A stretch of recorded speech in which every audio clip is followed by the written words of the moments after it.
আজকে রবিবারে দুপুরে মেনুটা ছিল জমজমাট। অ্যাকচুয়ালি আমি আমার ননদকে ফোন করেছিলাম একটা দরকারে, তখনই ননদ বলে বাড়িতে নাকি বিরিয়ানি বানাচ্ছে। আমি তখন বললাম একা একা খেলে কিন্তু পেটে ব্যথা হবে, আমাকে যদি না দিয়ে খেয়েছো।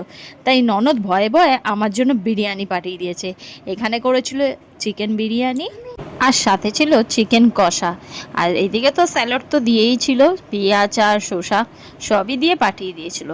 বিরিয়ানিটা কিন্তু হেভি টেস্ট হয়েছে। এখন তো আমি বাইরের বিরিয়ানি খেতে পারবো না, যেহেতু বাইরের বিরিয়ানিতে আজিনামটর দেয়, তাই ঘরে বানানো বিরিয়ানি আমি খেয়ে যাচ্ছি। আর আমার ননদ বিরিয়ানি ভালোই বানায়, তাই যখন শুনলাম ও বিরিয়ানি বানাচ্ছে তখন না খেয়ে কি থাকা যায়। তো এই যে চিকেন বিরিয়ানি দিয়ে দিয়েছে, সাথে আলু রয়েছে, আবার চিকেন কষা। একদম দুপুরের মেনুটা রবিবারের জমে গেছে।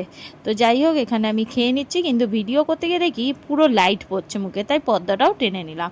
তো চলো, আমার দুপুরের মেনুটা তো জমজমাট ভালোই ছিল। তোমাদের কি মেনু ছিল কমেন্টে জানি।